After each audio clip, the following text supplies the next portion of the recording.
You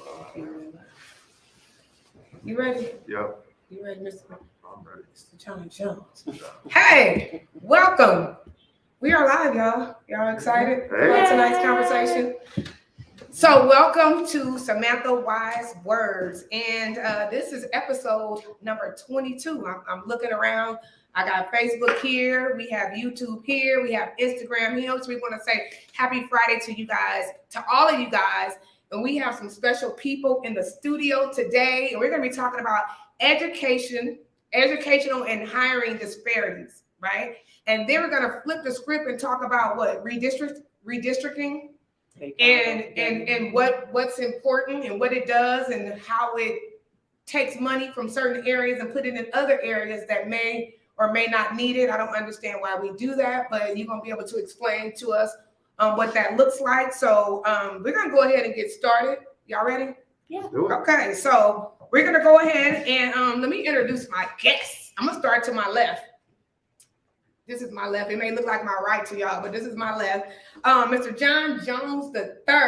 Yes. You want to tell them who you are and what you do? Yes. Good evening. It's an honor to be on this podcast. My name is John Jones III. In addition to being on staff with BOSS, where I serve as the director of Reentry and Violence Prevention Programs, I'm also a member of the African American Sports and Entertainment Group. So can you tell me what BOSS actually means? Sure. It's an acronym for Building Opportunities for Self-Sufficiency. So we work primarily with folks who are formerly incarcerated in reentry, and we help them successfully reintegrate back into society in the form of employment, housing, etc. What about schooling and stuff like that? You guys provide them schooling if they needed to go to school? Okay, exactly. We have an extensive network. So if folks from anything from a GED to want to go to college. Absolutely. And so where are you guys located and how do they find you, your organization, BOSS? You can look us up on the website, BOSS, BOSS, Building Opportunity for Self-Sufficiency. We have 3 neighborhood impact hubs, one in West Oakland, 2811 Adeline. We have C-Tech, which is our flagship location, 1600 San Pablo, directly across from City Hall. And I'm located in Deep East Oakland, 9006 MacArthur Boulevard. Oh, so you're on 90th at MacArthur? Oh, yeah, in the hood, with no reception, but it's good. No, y'all have no reception out there? What we do inside the office, outside of your phone, forget about it. Okay. And so you also said you're a part of AASCG, so we're both board members, a part of the African American Sports Entertainment Group. And do you want to tell them a little bit? I'll let you explain what the group is and how we formed, so on and so forth. Absolutely. So the group was formed as a result of work that was done to first try to keep the Raiders in Oakland. When that failed, the movement transitioned towards what would it look like for us to be the first black owners of an NFL football team. And that through that conversation, the strategy then grew to a place of being able to purchase the city half of the Coliseum complex. So currently, the city council agreed unanimously to enter exclusive negotiated agreement with our group. And we're focused to do a number of things. It ain't just about football. We're looking at WNBA, right? And I would say this, I think the most powerful thing about this group is, first of all, these are folks from the town, Sam, myself, and others. Number 2, folks who have a demonstrated track record of giving back to the community. Definitely. And the last piece is, again, it's not just about sports and entertainment. It's about, we view East Oakland as the last battleground where we're talking about things like displacement. What would it look like to have something in the community that we can bring our people out to connect, to reunite? How do we, in other words, take the hood and transform it back into a neighborhood where you know your neighbors, and you can actually be in close proximity to them. Absolutely. And then we're also trying to get people that moved away to come back. So it'll include housing, job training, and that's where Miss Amber comes in from. She's one of our community partners. So we got Miss Amber. She is an executive director of Higher Grounds, and I'll let her go ahead and explain what it is that she does and what she's going to bring to this thought-provoking conversation. Okay, hi everyone. I'm pleased to be here. I'm Amber. I'm the executive director and founder of Higher Ground Neighborhood Development Corporation, and we are a multi-service nonprofit that works, in Oakland, from West Oakland, North Oakland, East Oakland. We provide youth development services as well as professional development, as well as service learning opportunities. We kind of wrap our arms around the communities that we serve. Higher Ground was founded as a charter school. Once we did not develop into this full service charter school, we kind of just unbundled the services and sold them directly to schools, and community building was a part of that. That piece has really taken off and has given us lots of opportunities to partner with people in Deep East Oakland, like BOSS, like East Oakland Collaborative, and many other partners that we work around. And then in my private life, I was selected to be one of the first community residents to form this year's redistricting committee, and just a lot of the things that you guys are talking about what the sports and entertainment group is going to do. Redistricting is a part of that, and it was a hot topic this last go round. So that's kind of what we do and who we are. You guys are definitely making history, but I kind of want to go back. You just got an award today from Oakland Side, Best Commentary. Yeah, so there's a collective of media outlets, the SPJ, and I just literally found out this morning that I was one of the people that they honored for an op-ed I wrote that was published in the Oakland Side, discussing my experience with gun violence. And so congratulations on that. And so we got the two introductions. We got lastly, y'all know Sophia from our workout videos. So, and she is an academic counselor in Oakland Unified School District. And how long have you been? I'm gonna let you tell the people about you. They only see you working out, complaining that you're tired. So I'm gonna let them tell you, let you tell them who you are. So I'm an academic counselor in alternative high school, serving 9th through 12th grade students. I have been in the education realm for 8 years now, and it was always kind of a passion for me since I was in high school. I support students who are credit deficient in the high school so that they come to our alternative high school to receive credits towards graduation. And also support our independent studies students also who are at the high school and they need a more individualized educational plan. So they are served there as well. So this should be a very interesting conversation talking about educational and hiring disparities within our own city. And people were like, what does disparity mean? It basically means unequal.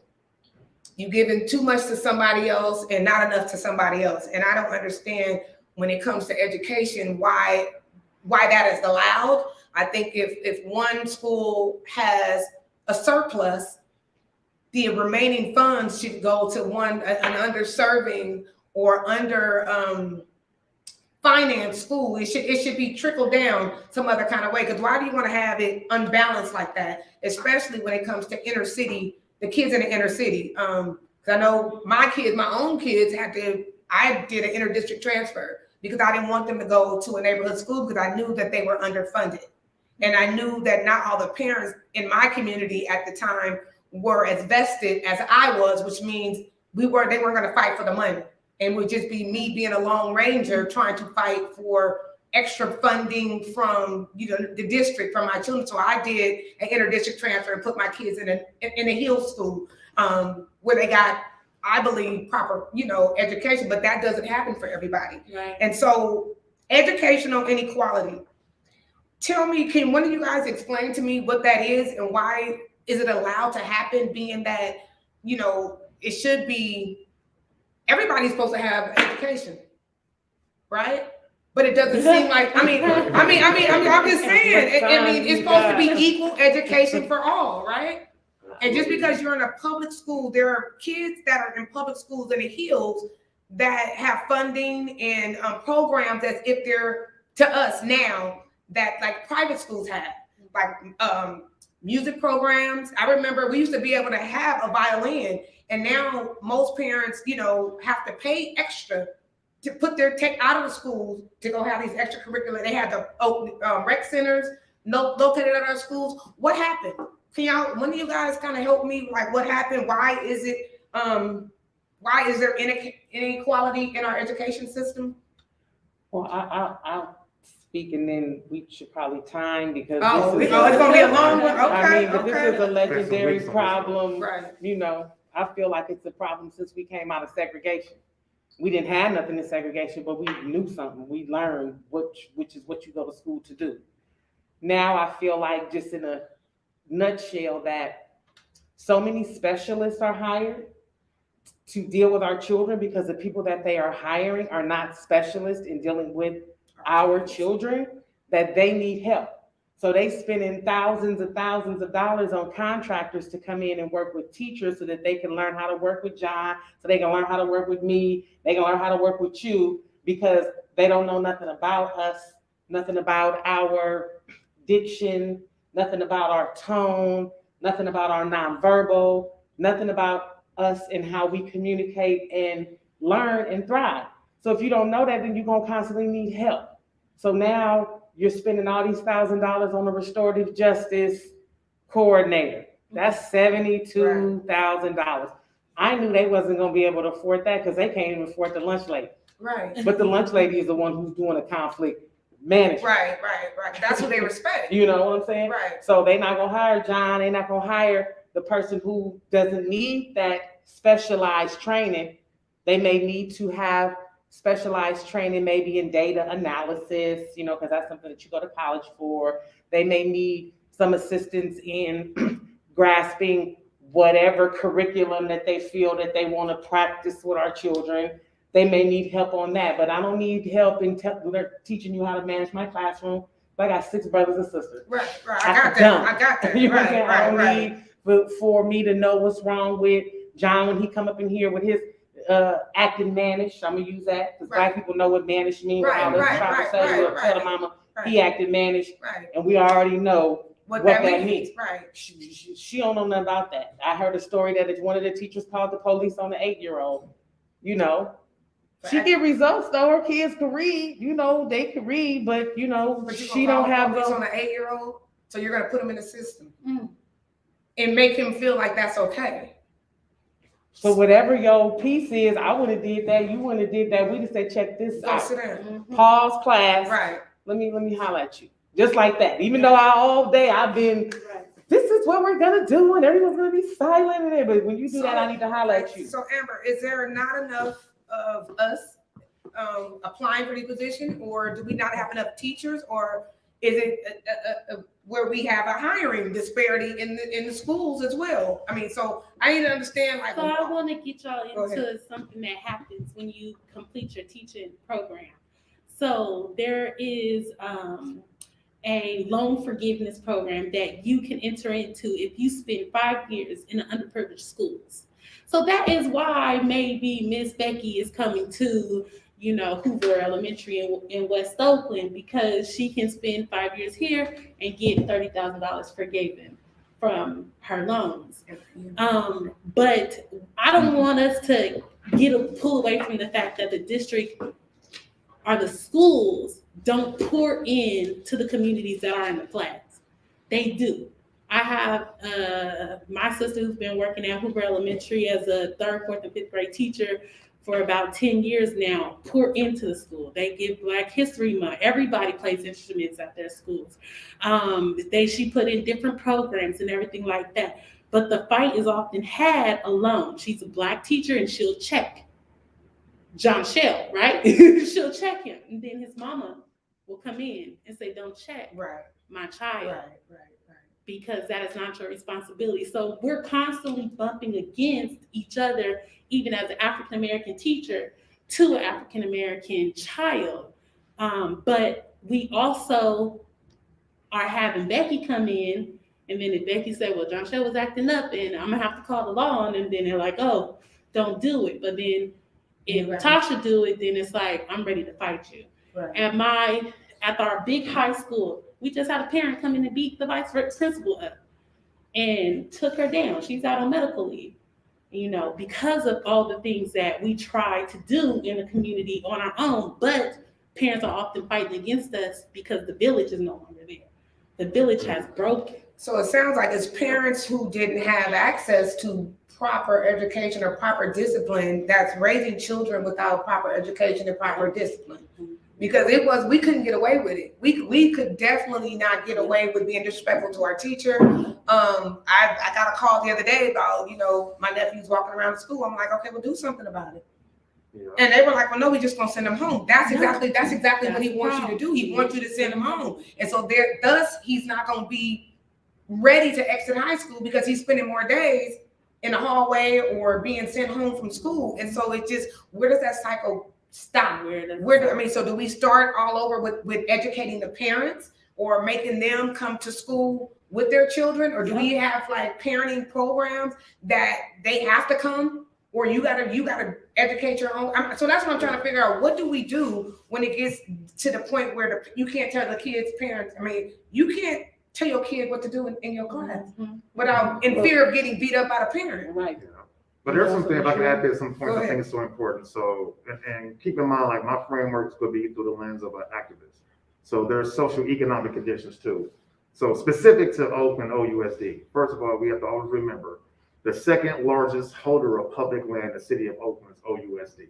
This property is valuable, so there's always an effort to undermine what's happening to justify selling off land. Number two, if you look at it historically, so some of this is social economic. So I like to always remind people of the impact of crack. So we talk about COVID, but we have not done a great enough job talking about the impact of crack. Right. Crack as it relates to family members, right? We have a lot of young kids are now being raised by grandparents. They're 2 generations removed, don't know anything about social media. And grandma tired. Right? My 7-year-old, his whole life, he knows nothing about computers. He's more tech savvy than I am.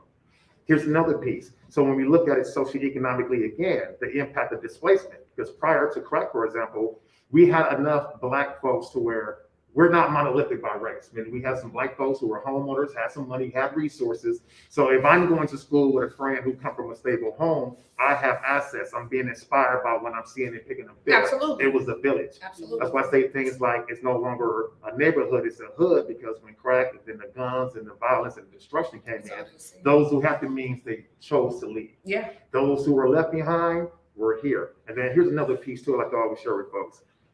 A lot of this also started under Jerry Brown. I don't get caught up into bashing charter schools, but I do want to make something clear. Jerry Brown started a number of things. First of all, with his 10K housing plan, let's be clear, he wanted to bring 10,000 white affluent people into Oakland, downtown. What's the closest community downtown? West Oakland, a Black community. So now we're talking about housing that we can afford, which under this current mayoral administration has really implemented what began then. Number two, the role of policing.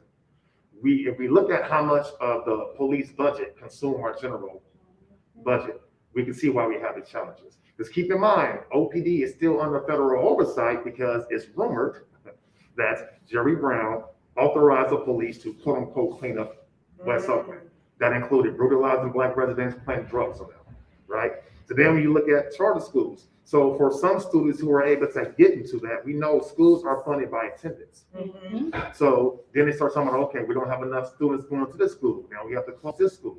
Remember, we had the regular schools, right? We had the Castlemonts and Fremonts, and then they start breaking them up to smaller community schools. And to me, that wasn't a real plan for me. I really think what we had to do was go back on this note, what was there. So when I went to school, I went to Highland on 85th. I skipped from the 1st to 3rd grade. It was interesting. I reached a point to where they wanted to skip me again, and then the school told my mama, your son has maxed out our capacity to educate him. You better off putting him in a private school. So the point is, teachers too, right? I know a lot of teachers in school. Shout out Keith Brown, president of OEA, Rodney Brown, Miss Dion at Castlemont. We got some great teachers. But when you don't want to pay people, the seasoned veteran teachers are going to go to more affluent school districts, and then the district is going to hire more often than not people who don't have the experience. Right. When I was in school, I've never seen a teacher under 40. Right. I'm older than these teachers. Right. And then some of them are 22 years old. Then we hear, I don't want to get into all that, but my point is, it's a number of things at play. And we got to look at all of it. But we got to be fair too, because sometimes it's easy for like parents to blame teachers, or teachers can blame parents, even though these things are true. We can blame the districts, we can blame the system. But we really got to get back to a place of, and here's one thing I want to add too. I know I keep saying that, but this is important. Okay. Remember, America is about capitalism. It benefits corporations to have an uneducated or an undereducated workforce. Then you can justify paying people less. Yeah. So I always tell people, we got to think through that lens too. If we're talking about educating our children, what's the point of education? To be able to take care of your family. Right. So we have outside external interests that also influence local decision-making processes here. And since we're talking about these schools that might be closing. 13. There's 13 schools. How do you close? How many schools do we have total? I bet the charter school will be in their place in the next 2 years. Definitely, because like you said, it's the biggest land. Well, and I'll say this to add, your piece, the piece of what's missing is the circle is the village. That's what's missing. With people moving, with people who like you, who could have had the time to go down to the school and staple papers. Right. Who had the time to go down and sit in the office and say, I know you're not up in here. Oh, let me call your mom right now. I'm gonna call your mom. We don't have none of that. I Right. think people are fearful. Well, A because little the bit, village is not there, you fearful, because I do after school programs in there and all my staff look like us and nobody run up on us. We don't have an SSO, we don't have none of that. Right. They be Because they know shooting their all that child is outside. We just go up in there, close the door. They know that They we, safe, you know what I'm right, saying? right. That your child is safe with us. You could be doing I sent you at the store. But we're We still there not after we- sure our children are safe in the schools that were built that were not for us. No, they're not. We're not. They're not safe. These kids go to school every day and get terrorized every day. Our job is to be the person that dusts them off, fix that stab wound in their back, and tell them go on back. You good, you're good enough, you Right. smart enough, Right. and then after school, we gonna see you.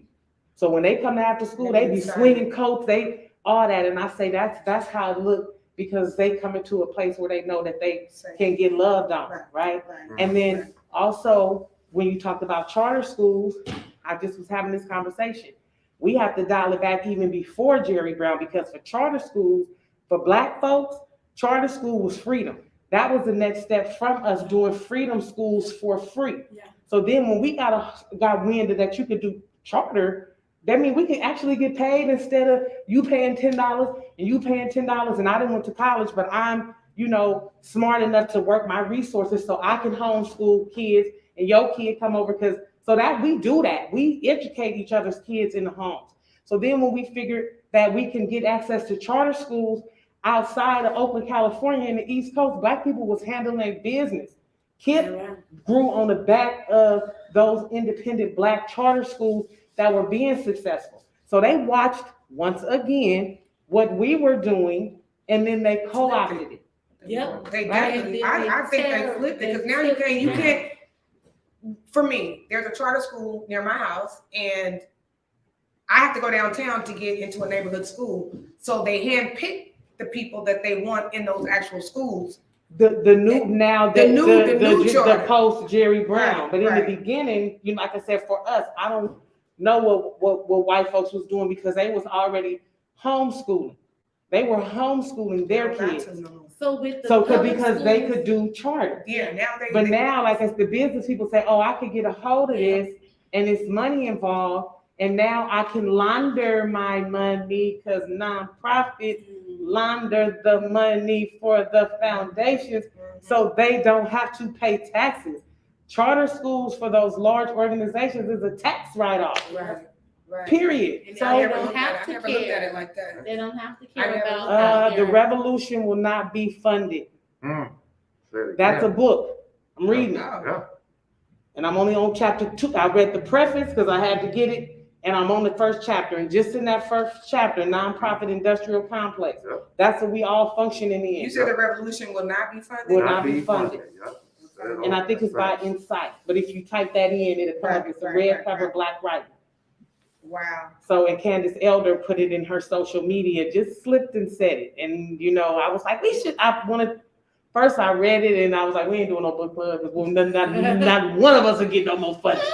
You don't need to know that. That's not for the common person to But know. you need to know But that, you, because for then sure. you need to know what you're fighting Most against. definitely. Because if you don't read, you ain't gonna, if you're not Most- knowledgeable, how do you know what they're doing? Most You know what I'm definitely. saying? And so I think Most that's what definitely. happens with our children, because they're already coming in a deficit, right? Absolutely. Because the school system was not meant for them, right? It's not meant for them, and it's apparent because now there's no money for them. Because we pass all these measures, we vote on all these different measures, and then where happens to the full accounting process? They're not telling you about the accounting process. Well, it winds up going into the job disparity, because I just talked, they just when I left. Well, they put all this money into the school, right? Then they hire all these professionals. So they suck up all the money and they don't That's even where know the what money they're goes. doing. That's They can where- hire Yeah. 10 of us for the one Mr. So-and-so Mhm. from such and such and such to come down and do something to do a with new what we stat. already know that we could do for ourselves. So you're trying to say the 2014 parcel tax measure in, the money that's supposed to be slated for the high school student went to specialists versus, It's I'm very sure possible if you look it at, was because where the jobs at? because with that one, they supposed to be receiving $850 or $1,000 per child for the high school student. To do what? to work. It's supposed to, it's Where supposed, they- it's where supposed to they be for working job at? training. They're It's- working this is something that like all the time how I know you say we have to look into these measures and bills because city programs like yours offer employment to our youth already. So what are these measures giving money into the schools doing? What are the schools doing? So you don't get a hold of them and turn them out? So I don't get a hold of them and turn them out? So if you still going through the system and Becky and John and Keith and all them is training you and saying you've got a poor attitude and you're coming in here disheveled and all, yeah, I'm homeless. I'm disheveled. But me, if you say a certain thing, we could put two and two together and say that ain't right. Something going Something's on. not right. Let me ask. Let Right. me, and so then, yes, but you're not doing that. You know, you're not, like you said, that yeah, we receive some of the money, but that's another thing. It's only 2 Black lead agencies in OUSD providing after-school program. 2. What do you mean by that? There's just 2. A lead agency is like the company that you hire to come in and do after-school program. Mhm. So out of that's all of thing the that does schools, after school and the summer program, right? it's just, I'm not sure about summer, but I know they fund summer too. But there's only 2 amongst the 70-something after-school programs. It's 2 Black ones in a city that is 35% Black, and there's no Latino ones. So that goes into your hiring disparity, you know? And then we talk about why we get stuck in the small business. We just went to the press conference with Kathy Adams last week, and they talked about the disparities. Well, in the disparity study, it showed that we don't never get no contract over $250,000. At higher ground? Period, in the city of Oakland. You mean Black people? Black contract. Oh. So how can we grow and become large It's if you self-sufficient. give us $250? If I'm an engineer, what that's gonna do? That's not gonna even finish the project. So they do that. So they go like, yeah, let me give you this little bit of money. And then another thing, a couple of years ago when we came, we had maybe 4 or 5 schools. Every one of them schools was on the chopping block to get closed. Every single one of them. The one before the pandemic. Before the pandemic, from the very beginning, when they started giving the Black people, because the other Black organization, at one point, they gave him more schools too, but they gave us both all the schools that was closing. We didn't get Cleveland, we didn't get Lincoln, we didn't get the schools that was Laurel, we didn't get the ones that was safe. We got all the schools that was on the chopping block. So just thankfully, the grace of God, for sure, the grace of God, they kept putting it off and putting it off and putting it off. But still, Parker, Brooksfield, like I said, La Escalita, they just did that. So what y'all gonna do, move the district offices in there? How do they determine which Is schools? the district gonna move up in there? They probably will. How do you determine what schools are gonna actually get closed? Is it the underutilized schools? Your enrollment. So it's the enrollment. But like you said, if I go down to school and I go there and it's a hellhole, yeah, I'm not sending my child there. So what are you doing with your kid? You in a district permit them and you send them somewhere else. Mine went to Berkeley. Right. My neighbor came out and said, I'm calling the police on all of y'all, because none of y'all kids go to Oakland Public School. I said, first of all, you calling the wrong people. You don't call the police on us. Right, Joking, right. and it was like maybe 4 families that had young kids, and we all was going to Berkeley. Golden Gate was right there, but that was before it was chartered. Right. Now North Oakland don't even really have no public elementary school. Peralta. None? Just one. That's all the way. And how many schools do they have in West Oakland? Probably about 5? Well, in West Oakland, they don't have. They have Hoover. That's it. They have Hoover small though. Ain't Hoover now a small school? Prescott. But are they small schools? I'm about 350. That's what my sister teaches. About 350. So they have that classification of the small school and then your traditional school. So if you the small school, you the test dummy, so to speak, where you got all that Gates money and you thought on the short term, you jumped on that short money, you bust the whole system up. Now Melinda and them gone, and where your money to keep going? That's why they got to put them back together, because you bust them up and you didn't have a long-term plan. Keep in mind, there is a second list of schools scheduled to be closed after this first round. My son was in Horseman. Oh, this on this way. I put them out and kept them virtual. So how do we change the process? How do we solicit the parents or form a parent group and act on? Because when I look on TV, it don't never be us on TV fighting for education. Like, I mean, I really don't see us. I understand. Well, school got to be important to us. But to that point, it goes back to social economics. So I'm gonna make the connection to this nonprofit industrial complex that Amber hit on so eloquently. It used to be like, if you look at the 60s, the movie wasn't funded. We came together, and one of the reasons why we were able to, because back then, one source of income could take care of the whole family. Right. So we had more disposable time. So what happens now if for folks who are single parents and or have to work 2 or 3 jobs, right? And or have other kids at home. So it's not always a matter of parents not wanting to be involved. It's just those realities. That's why we get more people who don't look like us. Number 2, it's not a transparent process. No. People get jaded. There's tons of folks who are very active at OUSD. Yeah. You know, shout out my guy, Mike Hutchinson, for example, and he's doing his best on the school board trying to give and share information. People do get frustrated when the systems, the electoral systems that exist, fail us repeatedly. So we learn to not trust these systems based on their own horrible track record. Right. So and then we vote with our feet and go elsewhere. So instead of, I didn't be in the 7 PTA means I ain't did nothing. I can go stand in that long line on March to whatever and get my thing in and go to Hillcrest. And I'll sit up in a PTA meeting and see that my child got a violin. Well, I mean, that's kind of like how I did. I took it in my own hands, and I was on the SSA. They don't call it PTA no more. They call it PTA. They went back to okay. So I went to the PTA school site. Well, back, see, that just show you how long it's Oh, been. no, that's not the same thing. It was honey. school site council. Yeah, you sat on the money. That's the money team. Well, because my daughter needed math. Yeah, that's the And money so I team. said, I'm gonna sit and let them. I'm gonna be a part of that team in a second. They were like, we don't have no money, but you got money to do X, Y, Z. My daughter needs a tutor. And if we have all these extra funds for a cake, what they were doing, cake raffle, cake drive, when they walk in a circle and eat cake and all, y'all gonna use some money, that's some of that funding, and get my daughter a tutor, because it is your responsibility to make sure she's educated and not do a cakewalk, right? And so, like, I was on the SSC and a PTA. I still get the reminders on my calendar because I wanted to make sure that mine's got, and not just mine. I can't even say I advocated just for my kid, but I know everybody. And I used to always tell her, like, there are no dumb questions. Because when you ask a question, you're not only asking questions for you, there's another kid in class that has the same question. And so she would be like, Mom, you was right, because when we went to research, they was glad that I asked. And we were all, it went over all of our head what they were trying to explain. So not that I was only advocating for mine, I'm gonna advocate for yours as well, because the school owe us that. They don't tell parents that. They don't tell parents what each of the committee is.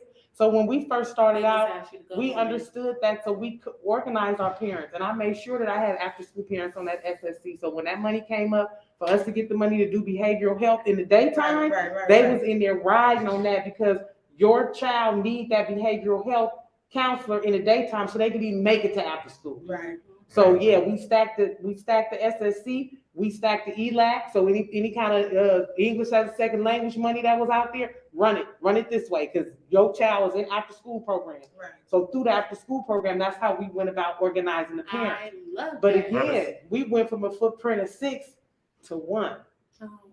To 1. So, and there's a monopoly in OUSD contracting, just like it's a monopoly in the construction contract. It's the same organization. And post Jerry Brown, Oakland swung to the monopoly in everything. So, Oakland used to be small business, small black, small Asian, small white, everybody, community. That's what made us different. But now they move into this big box, everybody in the same footprint, and it ain't matching our city. So that's why our city is looking like it's looking, because our children, one is saying, nah, if you ain't gonna eat, if I ain't gonna eat, ain't nobody eating. And I've been Oakland from the giddy up. If you not getting beat up by, if the police ain't be brutalizing in your community, they not gonna brutalize down here neither. Right. So do we have a leadership group, a Black leadership group that's saying we're not gonna have it? Because I think there's power in numbers. I think that if we were organized, do we have somebody to organize? Do we There's have small pockets of those in all of the elementary schools? There are African American. African American completely. Like I know in a few schools they have PCAP, Parents of Children of African Descent, where Black parents and Black students come together to try to organize. But many often feel like the voices that they're going to say isn't even heard in the schools. Why would I say it at the school district? So it's kind of like, I'm good in my group, Right. but will it be good if I move forward? So, Right. And then there's a competitive nature of groups and coalitions, especially when funding comes to play. And it's by design to be competitive. So it's difficult to come together if you're fighting over crumbs. Yep. We reduce the fight over crumbs. So then we start over promising, under delivering, start cutting each other's throat. These things happen all the time. And then it's about relationships too. A lot of folks, just be real, high goals. If you're talking about government money, it ain't what you know, it's who you know. Yeah. And then the last thing too, for smaller groups too, like the city, for example, has been notoriously slow kicking out funding to smaller organizations who need the money now. If you're a larger entity, I can absorb the hit because I got the money to sit on to wait the 6 to 9 months before I get it. But if you're a smaller entity and you got overhead, you're not in a position to wait months to receive funding that should have been given to you. If you have to wait that long. And so let's talk about funding. So there's state and federal money that comes to the school district for the students, right?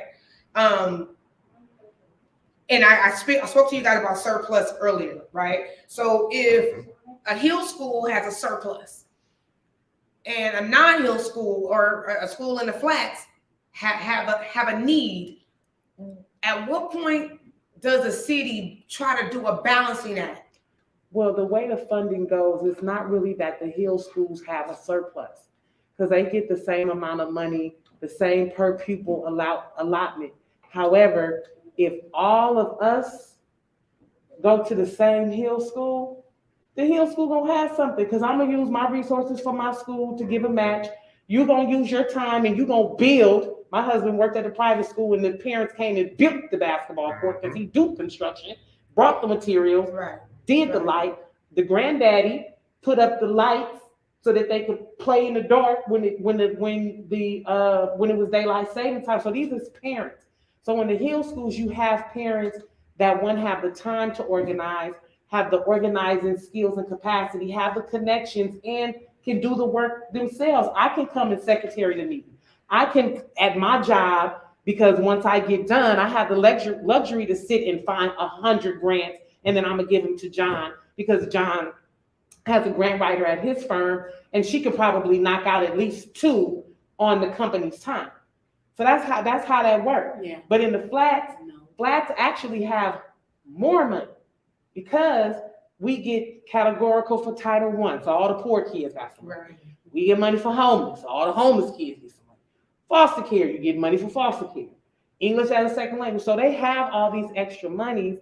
But again, we roll back to the specialists that you hire. Instead of hiring our abuela who ain't doing nothing all day, but she can't read, to come on up in here and take 4 Jose, Johnny, and Jim on over there, and she gonna make them read because she gonna do whatever she need to do Because she knows. right? And when their parents come, she gonna tell them, Straight up. So as the relationship gets built for the majority of our people, they gonna receive that. You do have those ones that's gonna come in, but you don't even know, like now, especially, you don't know what people be going through. You don't And then at you know what I'm saying? You don't know what.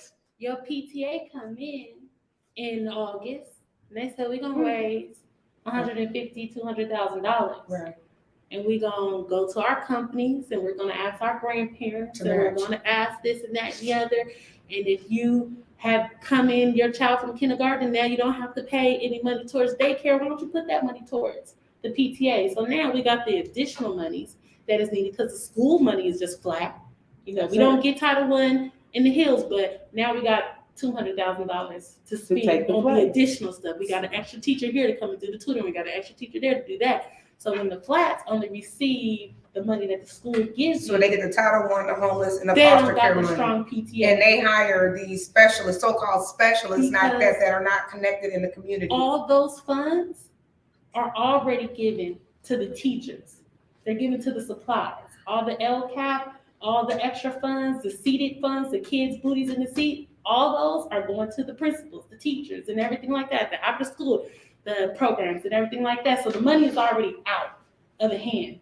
What we don't have is the PTA that's coming to raise that $200,000 that the Hills School had. So why don't we partner with corporations? Why haven't we partnered with like corporations adopting schools? Well, again, They do that. When Google gave a bunch of money towards Oakland Unified for the laptops, right? but they'll give us the things, but will they put that extra money into the PTA, into where they can spend the money for the extra resources to give the students the extra tutoring or to bring in the extra programming? You That's the have one that we to don't have. teach a person to fish Right. instead of giving, because that's the problem too.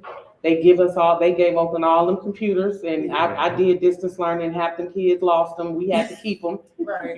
So it was like, okay, that was cool. Some of the kids, they gave them computers, they ain't had no hotspot. Right. Some of the kids got a Yeah, computer, they that's got the hotspot, they got the computer, they ain't got no broadband. So they still can't get in. You know what I'm saying? So now the computer just, Sit At you the know what I'm house saying, for long. just whatever. Right. But, so it's a combination. It's That's a why it's combination. hard to put your finger on it, because it's so so much. many different things that's going on. It's Yes. so many. So are there in the school district, are there like representatives? So say for instance, if it was for me, if I work for Oakland Unified School District, I would have like area reps, right? It would be your job to get into these schools and organize the parents, show them what it, like you said, teach them how to fish, right? So I would have 3 schools, and my pay or bonuses will be based off of me getting these parents involved in parent PTA meetings. But that they is money, because that's your family resource center person. Yeah. And so depending on what that family resource center person is gonna do, that's the determining factor. So for example, at New Highland, when we worked there was a joint campus. They brought in a community schools resource manager. They was paying him something like $60,000, $70,000, $80,000. And to make a long story short, he brought the dental people, lifelong People that do free stuff. right? We did 17 service projects Saturday. We did 100 million things. And at the end of the day, I said, you mean to tell me that's all he brought up in here was the lifelong medical thing that all you got to do was call the 800 number and he get in there? And so think about it this way. The district say, okay, you need more community partnership. You need somebody to come in and organize your community. So they get the community partnerships into the schools and they say, okay, I have these big trains. I'm going to bring this in, I'm bringing this in. But the principal and other people, I said, I need help with Johnny. The Jones family is over here struggling. This and that. So then that community partner may only be able to get dental in, which was already coming to the schools anyway before they came. Because now he has to, he got to go find out what yard duty. PG&E codes. He got to do the yard duty. Now he's a PE teacher, That's true. So it's one person for a school of 300 to 350 kids. And so the job that he came in to do is now not the job that he's doing. And because you're not from here, so you don't know how to leverage. And like I said, you could have hired us to do that, but you hired him. So how you could have fired us for? How can we change? Or just people? And just 4 We need to people. find out how we can change it.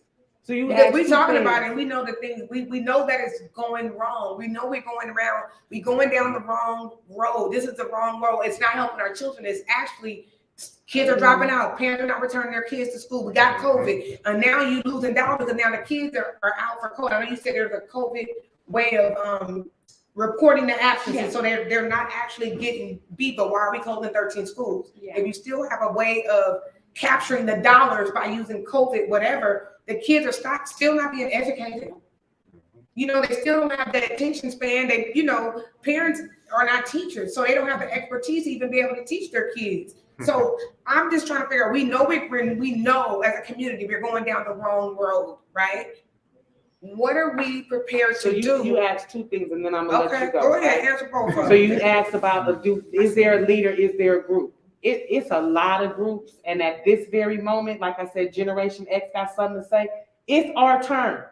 So we ain't had no turn. We ain't had no turn to say, now it's our turn. And we know that it is not going to be one leader. It's going to be all of us coming together for the think one tank. table. And it ain't going to be televised. It's going to have to be a think tank, like they do, the Smith Institute and all these nonprofits gather all these smart people together to figure it out behind closed doors. So that must, especially in East Oakland, especially in 6 and 7, because we was fighting those crumbs. And they were splitting us down the thing, talking about we two different people. And I had to keep on asking my husband, who from the village, saying, ain't we the same people? Don't y'all go over to the 82nd and when your friend go, and didn't all y'all go to Casamont? So how are you District 6 and 7, two different? So that just happened. So we got to keep control of that, or else MacArthur is not gonna mean nothing. We're gonna talk about that. So that piece has to happen. And then once we do that, once we get that think tank, then we can start dispersing, because somebody has to speak for our people. Because again, like we said, they talking about COVID. We still hurting from the crack epidemic. This is 2 and 3 generations. We still ain't recovered. And ain't no attention been given to and call it that. Because y'all did wind up calling it the crack epidemic. But now y'all ain't talking about what the recovery plan is. Ain't nobody talking about the recovery. So them two things. But out of that think tank, that all the rest is gonna come up, because we struggling everywhere. So can we create a think tank? Well, we can't say it on the podcast because it ain't gonna be right. I'm just saying. The revolution ain't gonna be televised. I definitely get that, but I'm just thinking. I love the energy. I like what you're saying. I love the passion behind it. It's clearly.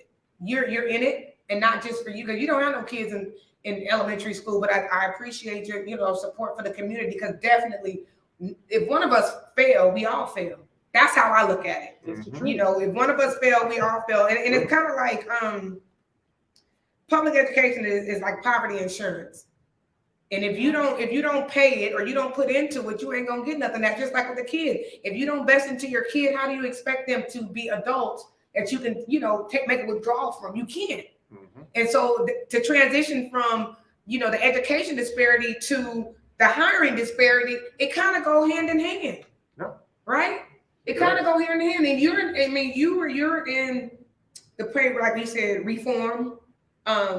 You help people with job education. You help them get on their feet when they've been down and out, or where the public system or the school system failed them. Because I think what happens is the school system failed them, and as adults, they don't know how to survive. Yeah, it's a school prison pipeline for sure. Right, and I wrote that down. Absolutely. And just think about this real quick to that point, because I think we have to add in our mass incarceration industrial complex.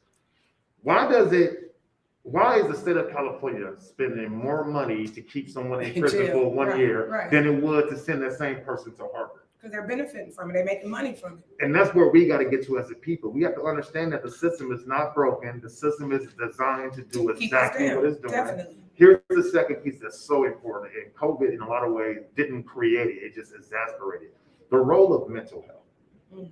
Now, in our community, it's a stigma, because if you say mental health, I ain't crazy. But I say, if your tooth hurt, right? If your tooth hurt, is there any shame to go to the dentist? If my knee hurt, is there any shame to go into the doctor? So why is there this shame and this stigma around making sure that we okay emotionally, mentally, and psychologically? Now, here's the thing that happens a lot in East Oakland and with Black and Brown folks, this concept of resiliency. On one hand, there's some power to it, but on another hand, it's used to justify the inequities that exist. In other words, it's nothing normal about gun violence. If we're talking about education in Oakland, I always tell people this: it starts with what's happening in the home. What is happening when a child leaves the home and they're walking and they're seeing illegal dumping, and they're seeing folks suffer from the disease of mental health and substance abuse. We're seeing young women caught up in the disease of commercial sex trafficking. How is that young person going to feel inspired to be at their best when all they see is these things around them, and we act like these things are normal? And I would say one last thing. So for my son, right, his mom passed away 3 years ago, right? Coming up next month.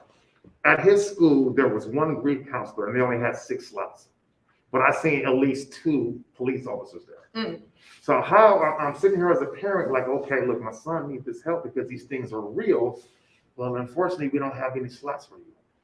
So we have to really look at the entirety of it. And here's one last thing that's important too, as it relates to parents. So I recognize for myself, I have a certain amount of privilege. From the time we started school, I had the privilege to sit in class half an hour.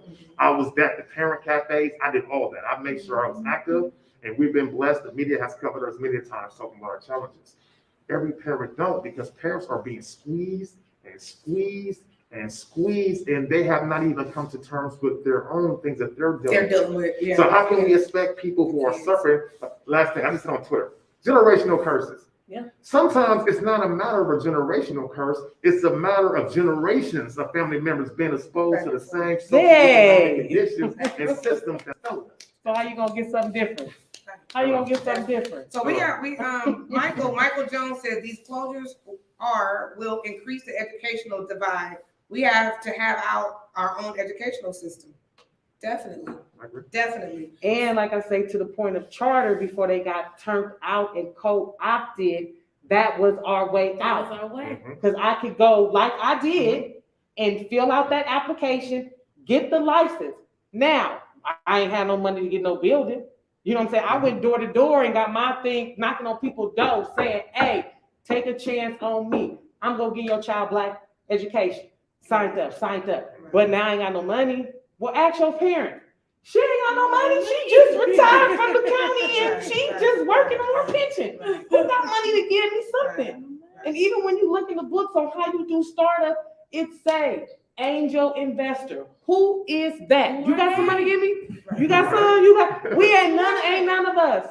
However, that's why I said Generation X got something to say, because we are the first generation who do got some money to do that, who do have the intellect to sit at home and say, I'm going to homeschool my child, and this is the sacrifice I'm going to make because I know that if I sacrifice this now, this is what I'm going to get. We the first generation to really be able to, feel the freedom to say, I am going to shoot for the stars. Right. Our problem now with our kids is not opportunity, because they got so much opportunity. So much they don't even know. It's their lack of seizing the opportunity because of their mental health issues. Right. And it's like you said about your son. He has more connection to electronics. My children have more connection to electronics than I had. And I'm only going to be 40 coming up this year. So if they are on the electronics, I was telling my students today, I'm like, your whole hustle is gone. Like at 14, we were at the city, like, hey, y'all giving away jobs. Yeah, we want a job. Now they don't have like, they weren't taught. I'm investing in Bitcoin. Like, huh? Look, I'm gonna get 30,000 followers, and I'm gonna be a brand ambassador. Right. And you better go bounce the ball because you the 1% just like athlete, like you. Okay, though. All right. Can you take that one? I'm getting a text saying that they can't see the whole broadcast off of this one. I know, but we have a couple things that we need to go through. So the hire, I know it's a lot of energy. And you see how they get juiced about it. You bring that out, and that's it's good. I mean, but I think for me, just listening to you guys, from what I'm hearing, the only American institution that was created for us is prison. It went from slavery to prison. Legal slavery. I'm just saying. I'm just saying that's the only thing that they feel that we were built for. And like you said, now is the time. We have the time for it. This is the time for us to build and strengthen up and come together and change it for our kids. There's nobody gonna do it for us. Not one person's gonna do it for us. And so it's our thing. So we're going from education to getting our kids ready to be hired. And so I'm coming back to you. So we know that. So with us being with AASCG, we know what we're looking for. We're looking at creating new jobs, right? And so some of the people in our community, we got to bring them up with us. I'm not doing anything that does not assist education, does not consist of job training and getting our people involved so that we all can elevate. So we got a group of people. Say for instance, we got a janitorial company. And he just starting off but I know he doesn't have everything that he needs to get a contract with us, right? I want to be able to send him to you or send him to you to say, get him ready. Get him ready, because we're about to have this huge explosion of opportunity. How can we create this consortium of Black power to get him ready so when it comes time, he'll have his business license, he'll have his insurance, he'll have this specialized training. We need to set up something, right? Because he already didn't do this part right, that first phase, right? Because the educational system was set up for him to fail. Now that we have an opportunity because we're that generation that can make things happen. We're not afraid. We have the funding. We have people with resources.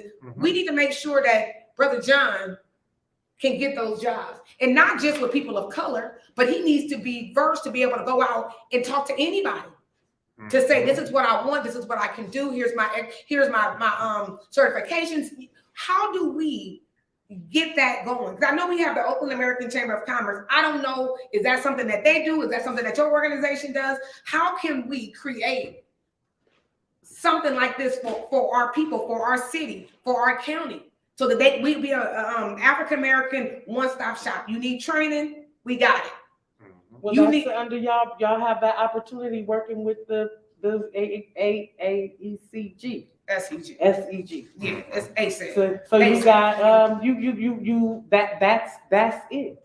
That's the slot. But that's what I'm saying. We want to lay it out so that everybody's vested. I don't want to come up with a plan, and you may not even feel you're the expert in this, and you're the expert in this. So let us all create a plan that we all can benefit from, whether it's the educational system, whether it's the reform system, whether it's people in corporations. I want to create something that we all can benefit from. And it starts, first of all, with the babies. Yeah.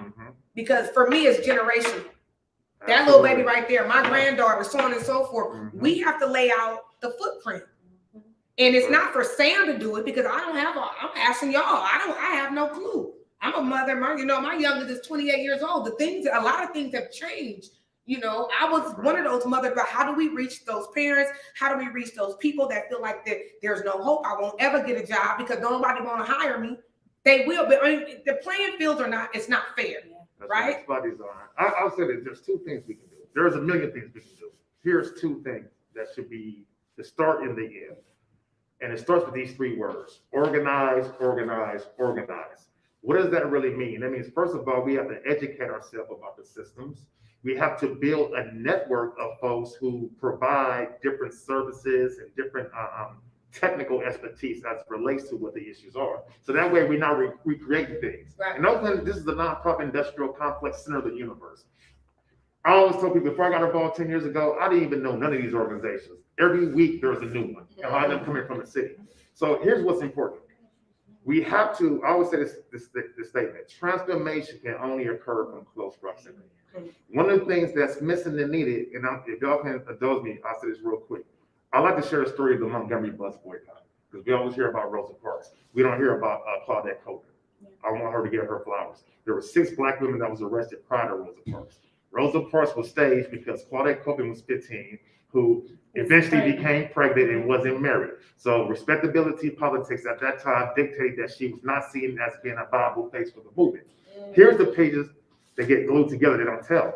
In order for the boycott to survive, to exist as long as it did over a year, first of all, you have to make sure people who rode the bus, how are they getting to work? You didn't just say boycott and dip. Right. It was Black women who came together and they organized these carpools. So imagine what's happening when you're in the car for 5, 6, 7 days a week. Because remember, Black people live in segregated communities. Yeah. You know each other kids, you're hearing these stories, you're building relationships. Right. Nowadays, organizing exists for a lot of people through social media. Yeah. None of that is personal. It's just you hear something, you share it, and then you just dip off. Yeah. If you really want people to buy in, because this is war. Yeah. War has been declared on Black people from day one, before there was America. We have to understand that. We have to be prepared for war. And the only way you can really win a war is you got to trust who's in that foxhole with you. We can't let the system divide us. It can't be about ego. It can't be about money.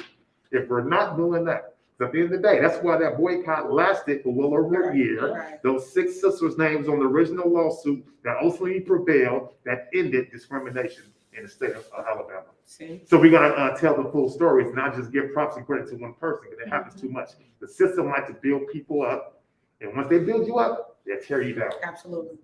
Absolutely. Like, I knew she wasn't about shit. Right. Well, she wasn't. There was the 6 other ones Other people. that was Right. about it, but you didn't Absolutely. bother to keep turning the pages. Yeah, and no disrespect to Rosa Parks, but to me, we gotta tell the full And it's story. strategy. So within them think tanks, again, ding, ding, ding, behind the scenes, ding, ding, ding, they make those moves, ding, ding, ding. That's one thing we do too. We be like, we coming for you and we fit to slash you, shoot you. What they say, I went in there in the club, I shot everybody up. Everybody dead. Yep. Everybody shot up. Oh, yeah. We told you, because, okay, so yeah, they ready. We already, we already told them. Right. The revolution ain't gonna be televised. Yep. It's gonna come like a thief in the night. Yep. For us, for sure, within that book, the only way we gonna survive is by supporting each other. Because the minute that they turn your water off, I'm a victim of it. Mhm. Oh, you running something? Oh, okay. I'm sorry. Yeah. Right. Let me And the see. PG&E Mhm. next. If you keep Right. talking. Yep. But only because I had generational wealth from my grandmother working hella hard, not getting loans on her house, living within her means. Could I still have the privilege to say, well, I'm gonna stay anyway? If I don't have nothing, I can still, because those of us that's privileged can take a stand and we can say what we're not gonna do. And how dare you? But if you gotta worry about your food like now, I'm not You ain't saying saying too much of nothing. Right. Because you gotta eat. I know right? that, You but gotta I meet, eat. but I You will gotta eat. meet you around the corner though. Right. And I'm gonna Off slide you a street, couple right, of dollars. right, It's all right, good. But when I right, see you right. in the street, that's why black people know how to do like this. Right. Because You know I what that can means. because I Right. can't, I can't sweep like that. Right. And let me say this too. This is so important. I want your audience to hear this. We have a tendency to over-rely on the same systems that failed us. Yeah. I am not for over-reliance on government. Okay. The government have a role, yes, but we have the power. There is so much money in the hood. The problem is we don't really own anything in our community, so it's being siphoned out. And let me be clear, resources is not just about money. It's about skill set. If you know how to braid hair, I would say, well, we want to get people together and put money in the pot. Why are we going to the Korean to get our nails done when we can do it ourselves? We can send Lakeisha for school for that. If you know someone in my son's school and his classmate is struggling, and I know that classmate parents on drugs, that's my duty to step in. Yep. You know what I'm saying? Absolutely. We're good at saying, oh, they own that, but we're not willing to do that. Do that, do the work. That's the buy-in. That's the real, to your point, the real revolution. And to your point, why it won't be funded, because everything is not about you getting a dollar. Right. It's about what you're able to give. We Right. give because we blessed, because we already receive it. If you're alive, you blessed. But you gotta, people need to see more examples of it, right? Because you can say it all day, but if people don't see there's an example or that a kid would benefit from you doing that little thing, people are like, no, I ain't gonna do it because it ain't gonna make no real impact. Yes, it will. Yes, it will. So I know we gotta know my husband's giving me the cue. But I really want to go over this redistricting really fast. Because I know you have been telling me about this redistricting thing, and this was your idea to come on the podcast and talk about. We should have did it last year, but I think with COVID, and then we got a little book. But redistricting, and I heard one lady. I was on that the last call that you had, and I heard one lady say something about redlining. It was pretty similar to redlining, and I also looked it up, and it's like racial gerrymandering. Mm-hmm. Okay, I just found out what that was. And so I just want to read what it says about gerrymandering, and then you can go into what redistricting is. It said gerrymandering can also occur over the issue of race when minorities are given the right to vote in the U.S. Some states sought to reduce the voting power of minorities by spreading them thinly across the electoral district to ensure inbuilt white majorities. The practice has been prohibited under the Voting Rights Act, but that doesn't mean that it doesn't happen. However, some states have taken the step to increase the voting power of minorities through redrawing districts to have majority of those minorities. So with Oakland changing, the way that it's changing, they were going to change District 6 and District 7, right? They were bringing it to a committee. The committee consists of who, right? And this happens every 10 years, am I correct? So it happens every 10 years where and I just found out about redistricting last year. I didn't even know, so that means I've been missing out. I haven't been educated, or I wasn't a part of the circle you know, where they was getting in the hood talking about redistricting, because I think it should be in the school. We should be educating our parents. We have access to the parents in church. We got access to the parents in football practice, basketball practice. Why don't we have a table where we're educating our parents? We're sending home a sliplet. And well, do they do that in the backpacks anymore, or putting it into the kids? Okay, so tell me what redistricting is, who the committee is, and what can we do? Yeah, well, you see Ed giving us a time clock. So okay, real quick, like you said, that is redistricting, is the redrawing of the lines. Prior to now, the lines were drawn by city council. This is the first year that they pulled together people. Who was the people? They sent out, I got something in my email that said, hey, do you want to do this? I was interested in knowing, well, where is the Black people at? Because I see with my own eyes that we dwindling. So where's we at?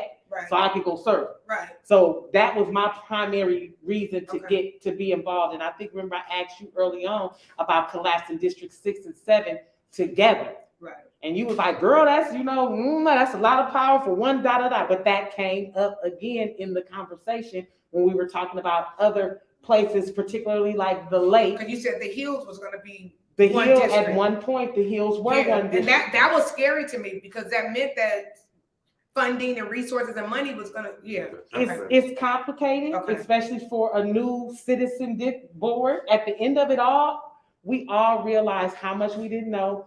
For me, I felt it was a setup. For me, we at the table playing chess, and I barely know how to play checkers. I just know how to go step. Right, you know what I'm saying? So they got us on this committee making these big, huge, important decisions with Paquito information. So we had to educate ourselves. If you have the time and the privilege to educate yourself, to learn how to get on the map, to learn how to do everything that it went into. You told me to print that map, and I looked at it, I was like, what am I looking at? Mm-hmm. This is the map. This is the map. And you ain't even get it. You didn't even get into trying to draw the lines yourself. Right. That you had to be computer savvy. Okay. And it was like 5 of us at the table, and we all was like, okay, you try. Okay, you try. Right. So with that being said, the lines wound up being drawn. It was a sticky situation. It was definitely political when they said it wasn't supposed to be. I'm walking in there thinking it's not political. I hate politics. I don't do them. I just want to do the work. Right. But it was totally political. The majority of the people in Oakland got their needs met, except for the Black people. Mm-hmm. They wind up fighting over 6 and 7. Mm-hmm. Gerrymandering happened in the previous 10 year. And the gerrymandering looks like them jaggedy edges. Yep. So we're jetting out here and jetting out there, and you don't have these nice, clean lines. So we argued in a positive way, debated, whatever you want to call it, you know, around what it was going to be. We never talked about Piedmont, though, how it's stuck right in the middle of Oakland, stopping these contiguous lines that they talked about. Yep. So we never talked about that. We never picked apart Rock Ridge. We never picked apart Piedmont Pines. We didn't pick apart none of that. We picked apart the Brown neighborhood, District 5. They lost.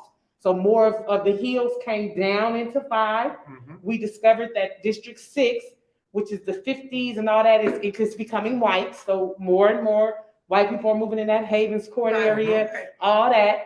So even when we was drawing the lines that way, people were saying, well, hey, you're trying to draw the lines that way, but look, District 6 is changing.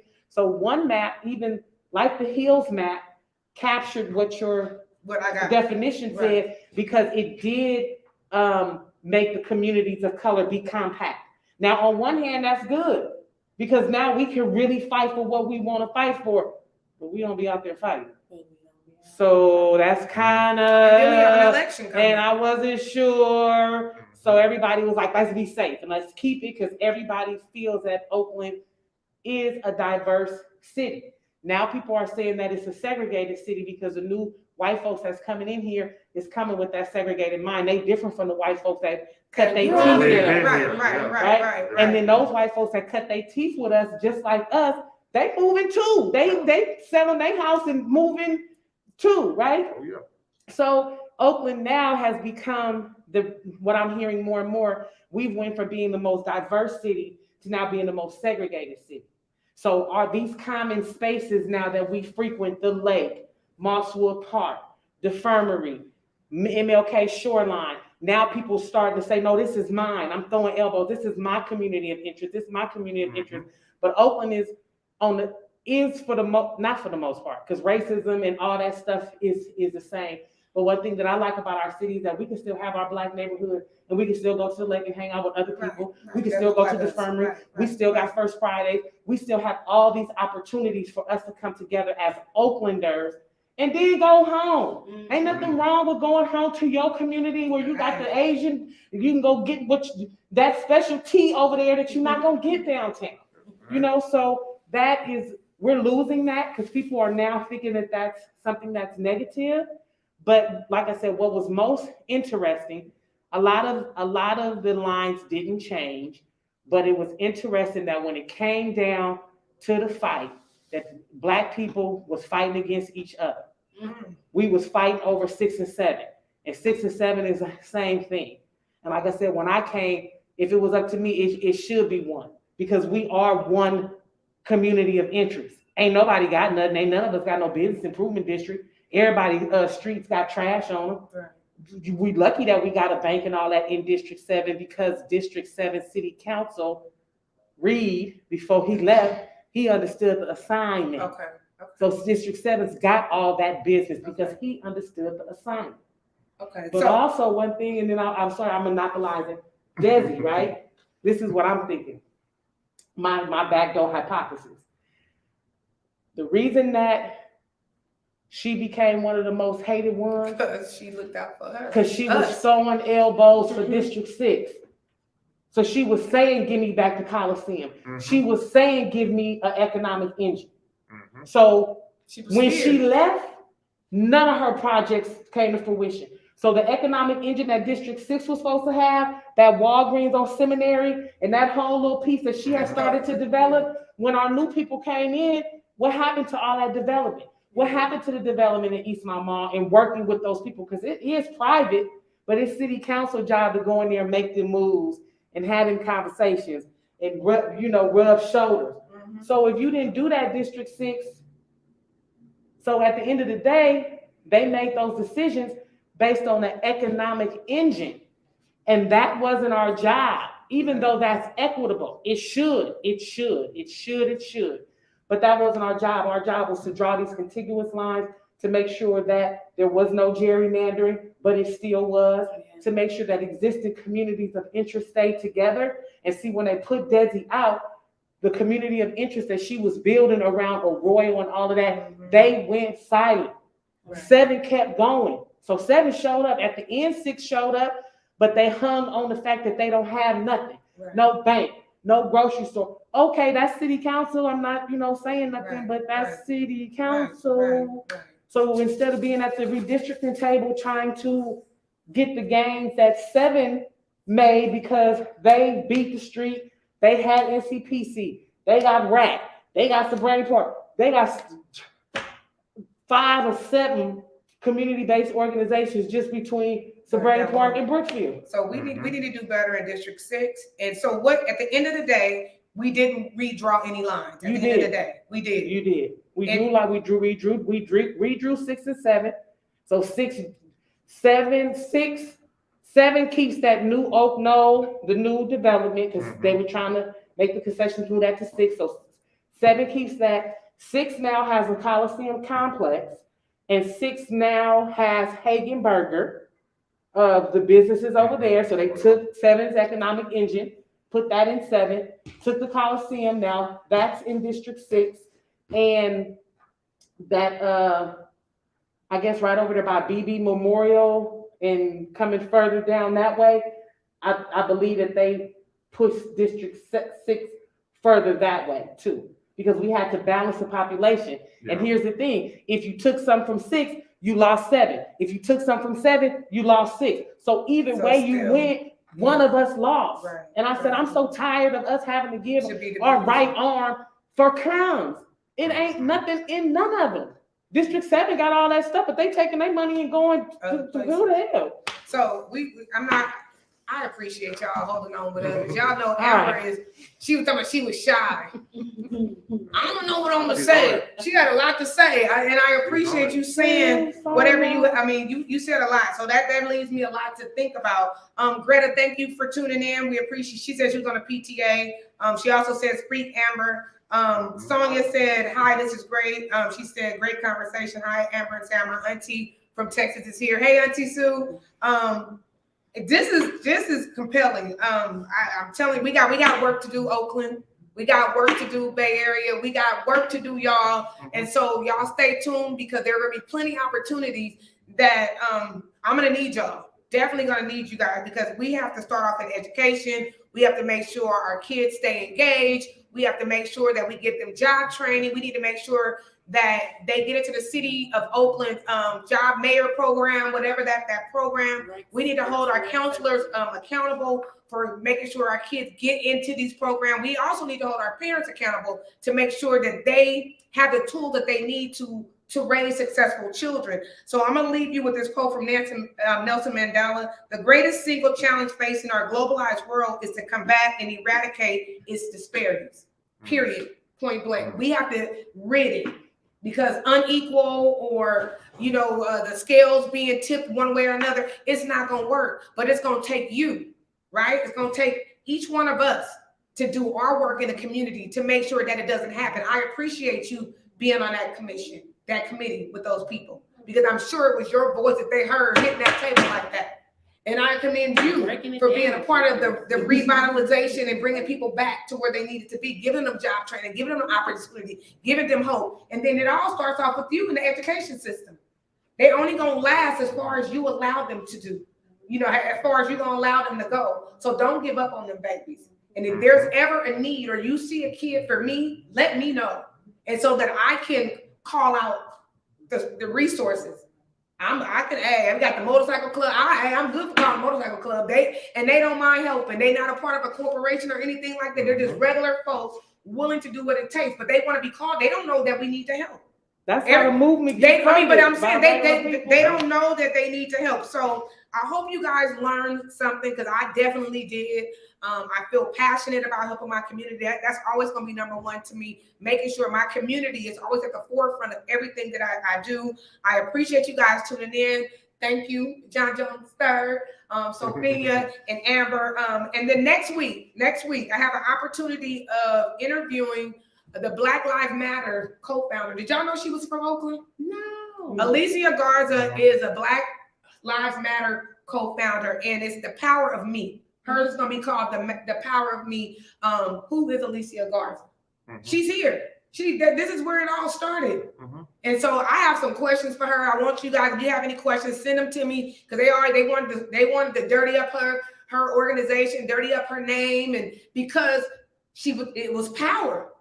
And for her to take that movement and make it global, worldwide, you know what I'm saying? That is huge. And that's what we as people of color need to do, Black and brown people, because it like you said, it won't be televised. In some instances, it is televised. But I think the planning process of how we're going to get to that next phase, how we're going to create this new generation, because we can't get left out. And if we don't do anything right now, today, there won't be a future generation, right?